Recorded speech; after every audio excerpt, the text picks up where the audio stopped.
અમારા આજુબાજુના બધા ખેતરમાં હાલે છે. જો એક આ ખેતરમાં અને આની પાછળ આ બોવડીની પાછળ હાલે છે, આ ટ્રેક્ટર હાલે છે, એટલે કે એક આરે બધી જગ્યાએ હાલે છે. તો ઓલા પણ છે દેખાણું ટ્રેક્ટર બધી જગ્યાએ હાલે છે. આપણે તો હું દવા પણ લાવ્યો છું, દવા છાંટવાની છે અને ટિફિન લાવ્યો છું અને આમાં ફાફડીને એવું છે ભાગ એ સ્પેશિયલ મારી સાટલું. હેલો ગાઈઝ, કેમ છે? સ્વાગત છે ફરી વખત મારા નવા વ્લોગમાં. તો આજે હું આવ્યો છું વાડીએ અને બસ આ અમારા ખેતરમાં રપ્પો ઢકાઈ ગઈ છે અને મારી આંગળી જો કેટલી લાલ થઈ ગઈ બળે છે, કેમ કે ટિફિન લઈને આવ્યો ને આંગળી એક ધારું એટલે તો રપ્પો ઢકાય છે. ઓલા ખેતરમાં જો કામકાજ ચાલુ છે, હાલે છે સનેડો. આ ખેતરમાં હકાઈ ગઈ છે, રપ્પટ જ કહેવાય નાને, કેમ કે માહિતી મને ઓછી હોય વાડીની. અમારા આજુબાજુના બધા ખેતરમાં હાલે છે. જો એક આ ખેતરમાં અને આની પાછળ આ બોવડીની પાછળ હાલે છે, આ ટ્રેક્ટર હાલે છે, એટલે કે એક આરે બધી જગ્યાએ હાલે છે. તો ઓલા પણ છે દેખાણું ટ્રેક્ટર બધી જગ્યાએ હાલે છે. તો અત્યારે મારે બનાવવાનો છે હવે ચા. આગળ મારા પપ્પા આવ્યા અને મને લાઇટર પકડાઈ દીધું કે બનાવીને ચા. કુસો તણાઈને આવ્યો છે, આ લગભગ સુકાઈ ગયો છે મિત્રો, અને સુકાઈ ગયો તો આપણે એનો પૂરેપૂરો ઇસ્તેમાલ કરવાનો છે. આમાં કંઈક વિસા ખુસા હોય એનું ધ્યાન ખાસ રાખવું પડે પહેલી વાત તો. હાલો એટલો થઈ રહે લગભગ બધી કોર હાથી ચાલે છે, 1 2 3 ને કઈ 4 કોર હાથી. આ છે અમારી ઝૂંપડી. આ જગ્યા ઉપર મારે ચા બનાવવાનો છે. અહીંયા મેલ દેવ્યા અને તપેલીને એવું તો બધું આમને ભર્યું છે. આને પહેલાં મારે ધોવું પડશે. આપણે તો હું દવા પણ લાવ્યો છું, દવા છાંટવાની છે અને ટિફિન લાવ્યો છું અને આમાં ફાફડીને એવું છે ભાગ એ સ્પેશિયલ મારી સાટલું. તો એ પણ ખાઈ અને મારે શું કરવાનું હતું કે ઠામડા ધોવાના હતા. વાસણને ચકાચક કરી નાખ્યા છે, સૂલો જગાવ્યો. હવે નેક્સ્ટ સૌથી પહેલાં તો કાગળીઓ જો આમાં નકરા અમારા ભેર્યા જ હોય. અમારા કાગળિયાની પૈસે ઠેલી છે, પ્લાસ્ટિકનો કાગળ હોય એનાથી જગાવવાની.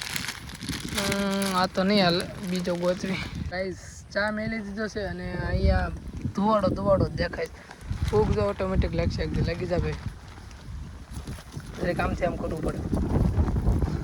લાગે છે ફૂગ ઓટોમેટિક થઈ ગયો, ઓટોમેટિક ભડકો.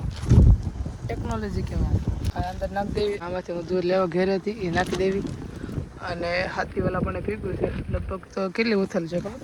2. અને આપણે કંઈ જાજી જમીન નથી, ધીરે કમતી છે. તો ચા બનીને કમ્પ્લીટ થઈ ગયો છે અને ઉથલ પણ આવી ગઈ છે. તો હાલો ચા બા પી લેવી. આડોથી બાડોશીના બધા બરકવાના છે આગળ, એટલે જાજો મેલ્યો. બધા ચા પીને ભાગી ગયા અને હું એકલો ભાખરી ખાઉં છું. ભાખરી કેમ કે ખાવા જોઈએ આપણે પહેલાં, તો ખાઈ લો પછી તમને મળું. તો મારે હવે જે ઉપાડા આવ્યા હોય ને બરોબરો એ તગારા હોય વીણવાના છે અને પછી નવરો તો બેસવાનું જ નથી. શાખા નાખ દો પહેલાં આમાં અને પછી ઉપાડા લઈ લો અને પછી નીંદવા મળે એવું લાગે તો, કેમ કે આ 1 નંબર થઈ તો ગયું છે પણ ક્યાંક મોટું ખડ છે ને એ બધું લઈ લેવાનું થાય છે. મારો એવો વિચાર આ કટકું રહી જાય ને આખા ખેતરમાં પછી આ છે ને નીંદવું પડે. અરે એવું ન જોઈએ ખરેખર. ગાઈસ તો અહીંયા હાલે છે સનેડો. શેલિયા એકાદે ઉથલ રહી છે, એટલે પણ પાથરા હતા થોડા કાઢ્યા. શેલી ઓઇલ રહી છે ખાલી, આ ઓઇલ થઈ જાય એટલે પૂરું. નહીં ઓલે બધા ત્રામાં છે એમ તો ને.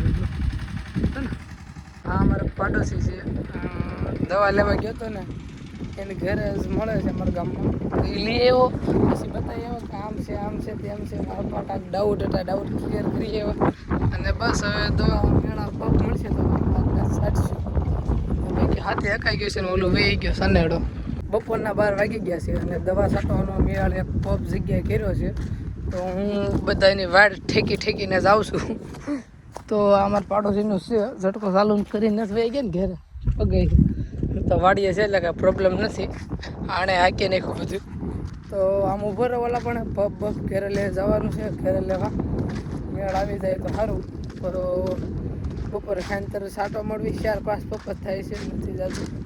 ચાલો કન્ટિન્યુ વર્કમાં બનાવી રહ્યો. હું જાઉં છું અત્યારે ઘેરે. તો હું આવ્યો તો ઘેરે અને ઘેરેથી પાછો નીકળી ગયો વાડીએ, કેમ કે પપ આવી ગયો છે. હું ગયો તો પપ લેવા, મેં તમને આગળ કીધું હતું. હવે બસ દવા છાંટવાની છે, 4-5 પપ છે. જોયું છે હું છાંટાઈ, મારો પપ્પા કાંઈ નક્કી નહીં. કન્ટિન્યુ હાલો, આગળ જતાં તમને ખબર પડી છે. બસ હજી તો ગામમાંથી નીકળો સૌ અને આગળ ખાવા જઈ રહ્યો. ગાઈસ વાડી આવી ગઈ એટલે હજી થોડીક આગી છે, 2-3 ખેતરવા. અહીંયા બાંધો છે ઢાંઢો. વાડિયા પહોંચી ગયો છું અને જમી કાઢવીને નિરાતે એક જમીન કાઢવીને તરત લગભગ તો ચાલુ કરી જ દેવું છે છાંટવાનું. આમાં છાંટવાનું છે તો સૌથી પહેલાં છે ને હું જાઉં છું આમ પાણીની વ્યવસ્થા કરવા અને જલ્દીથી છે ને જમી લેવી અને પછી કરવી છાંટવાનું ચાલુ દવા. તો કહે જો દવા છાંટવા વાળું આવી ગયું છે. ચાલો લેટ્સ ગો.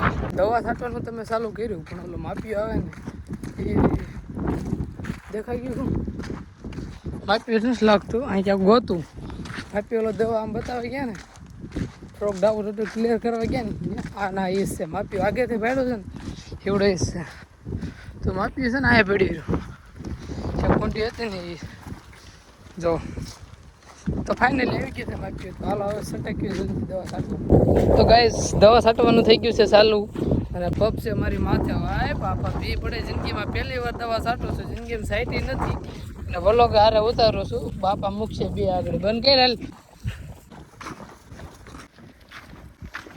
પહેલો પગ થઈ ગયો છે પૂરો અને જાઉં છું પાછો હું ભરવા અને આવા 4 થી 5 પગ છાંટવાનું છે એટલે હાજે મમરા બધાઈ જવાનું. કાંઈ વાંધો નહીં આવે ચાલો કન્ટિન્યુ. હું જાઉં છું પગ ભરવા. તો મિત્રો દવા છટાઈ ગઈ છે અડધો પગ રહ્યો છે મારા પપ્પા છાંટી દે. આખા ખેતરમાં મેં છાંટી અને આ બાજુ તો ઓળ છાંટી ઓલી બાજુ 5 ઓળ છાંટી અને બાકીનું બધું રહેશે મારા પપ્પા છાંટી દે. બસ પપલે નીકળે ઘરે ડોક દુખે અને બીજું શું થાય જો આજ તમને હું જણાવું કે હું તકલીફો પડે દવા છાંટવા. આ શું કહેવાય કરોડરજ્જુ એમાં થોડુંક ડેમેજ થાય ડોક દુખે હેડ નહીં લેગ પગ દુખે એવું બધી અમુક વસ્તુમાં થોડો ફોલ્ટ આવે તો કાંઈ વાંધો નહીં. હવે ઘડી ખમી નીકળશું ઘર સાઈડ. ચાલો કન્ટિન્યુ બ્લોગમાં બનાવી દો. અડધો પગ રહેશે પછી નીકળ્યું ઘર સાઈડ. અને આ રોંઢાનો ચા પણ પી લીધો છે વાસણ પણ ઉટકા છે. કેવા ઉટકા છે સાલા. તમને જો આનું નામ ખબર હોય તો કોમેન્ટ ખાલજો. તો મારા ખાડામાં દવા લાગી ગઈ છે ખરેખર. હવે આ વિકાસ કરી છે જબરો એમાં કાંઈ ન ઘટે. જોઈજો તમે 2 દિવસમાં આનું રિઝલ્ટ તમને ખબર પડી જાય કેવડા સંપલ થાય જોઈએ આપણા. તો ગાઈસ હવે ફાઇનલી ઘરે જવાનો ટાઈમ આવી ગયો છે. ખૂબ ખુશ ખબર એ છે કે ગાડી છે હાલી નથી જવાનું. 1-2 માણસ આગળ હાલ્યા જાય છે તો એની ગાડી છે. ચાલો કન્ટિન્યુ જે પગ દેવા જવાનું. સ્નાન કરીશું. સ્નાન કરી જેવું કે એડિટિંગ કરવા ટાઈમ થાય એડિટિંગ કરીને કે 7:30 વાગી જાય. અપલોડ કરે કે 7:30 વાગી જાય.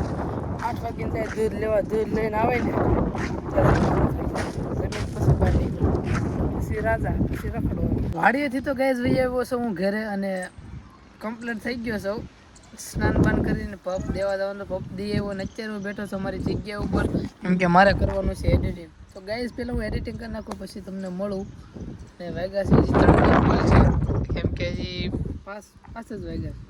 તો અત્યારે અમે આવ્યા છીએ નદીએ. તમને નદી દેખાતી છે કેમ કે આવ્યા છે ગાડી ધોવા. મારો ભાઈબંધ ગાડી ધોવે છે તમે જોઈ શકો છો પલ્લેદર. અને આમથી રસ્તો છે આમાં ઉતારી હતી નદીમાં. કેટલું ઊંડું હતું ખબર ગોઠણે હતું તો એમાં ઉતારી દીધું છે. બસ હવે હું અહીંયા એડિટિંગ કરવા મળું. મારું કામકાજ ચાલુ હતું ઓલરેડી. તો આ સાથે આજનો વ્લોગ આપણે પૂરો કરી. વ્લોગ ગમે તો પ્લીઝ સબસ્ક્રાઈબ કરી નાખજો. મળીએ નેક્સ્ટ વ્લોગમાં કાલ. બાય સબસ્ક્રાઈબ કરી નાખજો.